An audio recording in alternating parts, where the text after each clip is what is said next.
Film की कहानी शुरू होती है एक सुनसान हाईवे से, जहां पर हम एक कार को देख पाते हैं जो तेजी से अपनी मंजिल की तरफ आगे बढ़ रही होती है। लेकिन तभी उस कार का एक टायर पंक्चर हो जाता है और वो कार अनकंट्रोल होकर इधर उधर जाने लगती है। किसी तरह से कार का ड्राइवर उस गाड़ी को कंट्रोल करता है और उस गाड़ी में सवार सारे लोग बाहर निकलते हैं। इस दौरान हमें वहाँ पर 3 लड़के और 3 लड़कियां नजर आती हैं जो किसी ट्रिप के लिए जा रहे होते हैं, जिनके नाम जोडी, एरिक, जेफ, कैरन, टॉड और उसकी गर्लफ्रेंड सारा है। जो सभी लोग जोडी की बहन की शादी में एक सरप्राइज देने के लिए वहाँ पर जा रहे होते हैं। अब वो लोग उस कार में रखा हुआ स्टेपनी बाहर निकालते हैं और उसको चेंज करने लगते हैं। यहाँ पर उन लोगों को पता चलता है कि सुनसान हाईवे पर उनके अलावा कोई और कार यहाँ से नहीं निकली है और ना ही यहाँ पर किसी तरह का नेटवर्क है। अब सारे लोग मिलकर उस कार को ठीक करने लगते हैं। इसके बाद हम जैक को देखते हैं जो टायर चेंज कर रहा होता है और सारे लोग धूप के कारण कार की दूसरी तरफ बैठकर आराम कर रहे होते हैं। एरिक फ्रेश होने के लिए थोड़ी दूर जाता है। जब जेफ कार की स्टेपनी चेंज कर रहा होता है तब उसे टायर से एक बुलेट मिलती है, जिससे उसे लगता है कि शायद किसी ने जानबूझकर उनकी कार को पंक्चर किया है। हालांकि वो इस बात को ज्यादा सीरियस नहीं लेता क्योंकि वो तो एक घने और सुनसान जंगलों में थे। तभी टॉड देखता है कि पास ही रखा हुआ स्टेपनी टायर वहाँ से लुढ़क कर हाईवे पर आगे जा रहा है,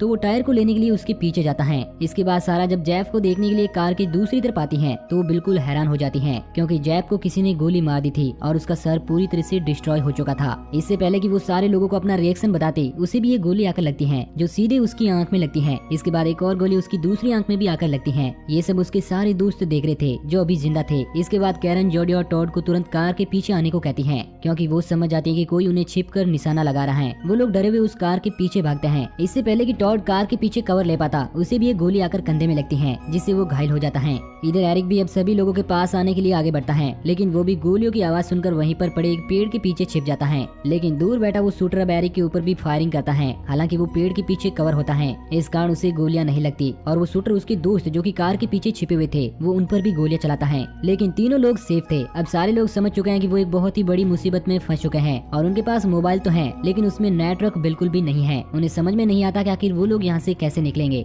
इसके बाद टॉड अपना मोबाइल एक सेल्फी स्टिक में बांधकर नेटवर्क खोजने के लिए ऊपर की तरफ करता है, लेकिन वो शूटर उस मोबाइल को भी शूट कर देता है, जिससे उसका मोबाइल पूरी तरह से टूट जाता है और अब सारे लोग बुरी तरह से परेशान होते हैं। उन लोगों को समझ नहीं आता कि इस मुसीबत से बाहर कैसे निकले। टॉड सभी लोगों को बताता है कि हमें किसी तरह से इस जगह को चेंज करके किसी दूसरी जगह पर पहुंचना होगा जहां पर उस शूटर की रेंज ना पहुंचे। लेकिन अब वो सारे लोग समझ जाते हैं कि वो शूटर बहुत ही परफेक्ट है, जिसका निशाना बहुत अच्छा है। इस कारण जोडी उस स्नाइपर की लोकेशन जानने के लिए अपना मोबाइल का कैमरा ऑन करती है और उसे उस कैमरे से ढूंढने लगती है। इधर कैरन अपना जैकेट बाहर की ओर करती है ताकि वो शूटर उस जैकेट को उन्हीं में से एक समझकर उस पर गोलियां चलाए और जोडी उस स्नाइपर को अपने कैमरे में कैद कर ले। इस बीच टॉड कार के अंदर पहुंच जाता है क्योंकि कार का टायर पहले ही जेफ ने लगा दिया था। वो कार को स्टार्ट करने की कोशिश करता है, लेकिन इस बीच वो शूटर एक बार फिर से उस पर गोलियां बरसाने लगता है और किसी तरह टॉड अपनी जान बचाकर वापस कार के पीछे छिप जाता है। सारा अपने मोबाइल में कैद की गई इस वीडियो को सभी लोगों को बताती है, जिसमें उन लोगों को पता चलता है कि वो शूटर एक पेड़ के ऊपर बैठकर उनके ऊपर गोलियां बरसा रहा है। लेकिन उन लोगों को समझ नहीं आता कि आखिर वो ऐसा क्यों कर रहा है। अब सारे लोग बुरी तरह से परेशान होकर अपनी जान बचाने के लिए हर एक कोशिश करने के लिए तैयार होते हैं, लेकिन उन्हें समझ नहीं आता कि वो करे तो करे क्या। इसके बाद टॉड अपने हाथों पर टूल किट बांध लेता है और सभी लोगों के साथ उस कार को वहाँ से आगे बढ़ाने लगता है क्योंकि उन लोगों को लगता है कि इस जगह पर वो शूटर उन्हें किसी भी वक्त खत्म कर सकता है।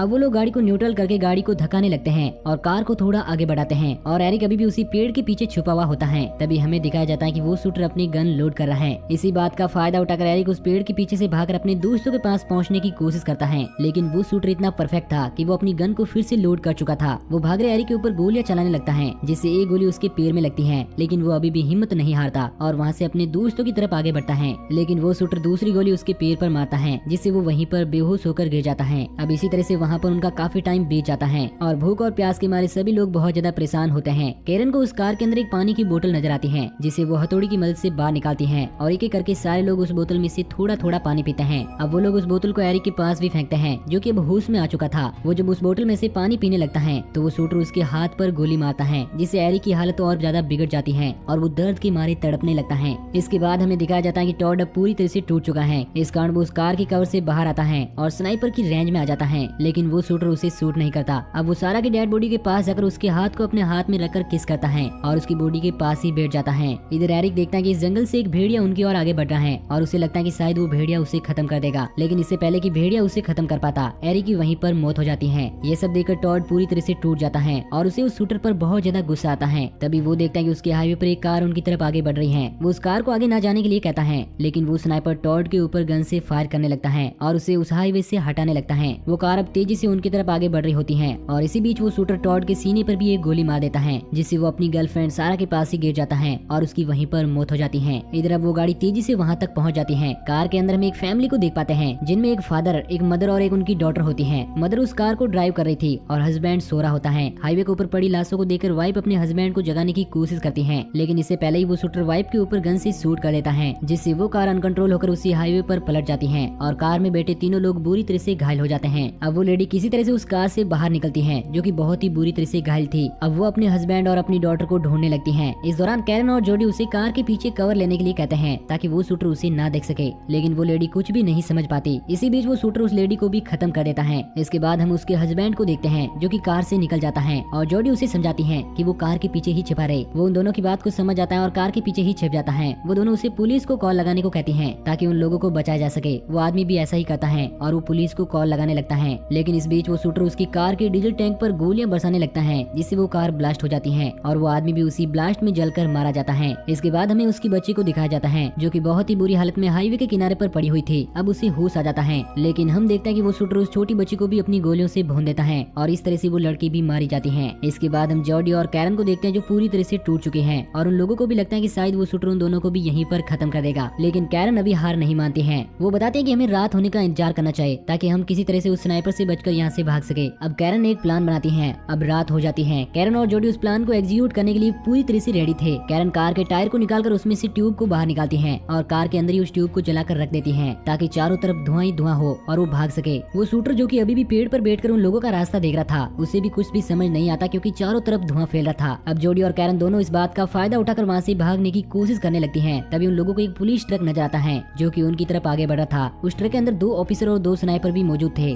लेकिन उन लोगों को भी नहीं पता था कि आखिर वो शूटर कहाँ पर है। इस बात से हमें पता चलता है कि उस ब्लास्ट में मर गए उसी आदमी ने पुलिस वालों को सारी बातें मरने से पहले ही बता दी थी, इस कारण वो वहाँ पर पहुँच चुके थे। ट्रक में बैठा हुआ एक ऑफिसर बैकअप के लिए अपनी टीम को कॉल करता है, लेकिन इस दौरान वो शूटर उस ऑफिसर को भी शूट कर देता है, जिससे वो पुलिस ट्रक पूरी तरह से अनकंट्रोल हो जाता है और वो आगे बढ़ रहा होता है। इस दौरान ट्रक में बैठे हुए 2 स्नाइपर में से एक स्नाइपर नीचे गिर जाता है, जिसे पेड़ पर बैठा हुआ वो बेरहम स्नाइपर खत्म कर देता है। ये सब देखकर कैरन जोडी से कहती है कि हमें यहाँ से किसी तरह भागकर जंगलों की तरफ जाना होगा ताकि हम अपनी जान बचा पाए, लेकिन जोडी अभी भी बहुत ज्यादा डरी हुई थी। उसे लगता है कि वो शूटर उन्हें भी खत्म कर देगा, इस कारण वो वहाँ से नहीं जाना चाहती। कैरन अब अकेले ही जंगलों की तरफ भागने लगती है और कुछ ही दूरी पर पहुँचने पर वो शूटर उसे भी शूट कर देता है, जिससे अब कैरन भी मारी जाती है। इसके बाद वो पुलिस वाला ट्रक भी जोडी के बहुत करीब आ चुका था। जोडी भागकर उस पुलिस ट्रक के पास पहुँच जाती है, जहाँ पर 2 पुलिस वाले मौजूद थे। जोडी उन लोगों को बताते हैं कि यहाँ पर एक स्नाइपर है, जो कि पेड़ पर बैठकर लोगों को अपना निशाना बना रहा है और उसने अब तक कई लोगों को खत्म कर दिया है। वो उन लोगों को वहाँ से भागने के लिए कहती हैं, लेकिन वो दोनों पुलिस वाले अब उस स्नाइपर को किसी भी तरह से खत्म करने के बारे में सोच रहे थे, क्योंकि उस स्नाइपर ने उनके 2 साथियों को खत्म कर दिया था। अब वो दोनों अंधाधुंध फायरिंग करने लगते हैं, लेकिन एक भी गोली उस शूटर को नहीं लगती, क्योंकि पुलिस वालों को उस स्नाइपर की एक्चुअल लोकेशन पता नहीं थी। अब वो शूटर उन दोनों पुलिस वालों को भी एक एक करके खत्म कर देता है। इस बात से जोडी बुरी तरह से डर जाती है, क्योंकि अब उस हाईवे पर वहीं अकेली जिंदा बची थी। इसके बाद जोडी बड़ी हिम्मत दिखाती है और उस पुलिस ट्रक को लेकर वहाँ से अपने आप को बचाने के लिए भागने लगती है। वो हाईवे पर उस ट्रक को चला रही होती है। इस बीच शूटर जोडी पर भी फायरिंग करने लगता है। इस दौरान एक गोली सीधा आकर जोडी के कंधे पर लगती है, जिससे वो ट्रक पूरी तरह से अनकंट्रोल हो जाता है और सीधा जाकर उसी पेड़ से जा टकराता है, जहाँ पर बैठकर वो शूटर लोगों को शूट कर रहा था। इसके बाद पेड़ पर बैठा हुआ शूटर भी ट्रक की टक्कर से नीचे गिर जाता है और उसकी वो स्नाइपर गन भी नीचे गिर जाती है। जोडी उस गन को अपने पास ले लेती है। अब वो शूटर अपने हाथों में चाकू लिए जोडी को खत्म करने के लिए आगे बढ़ता है, क्योंकि उसे लगता है कि जोडी बहुत ही ज्यादा डरी हुई है और वो उसे उस गन को शूट नहीं कर सकती।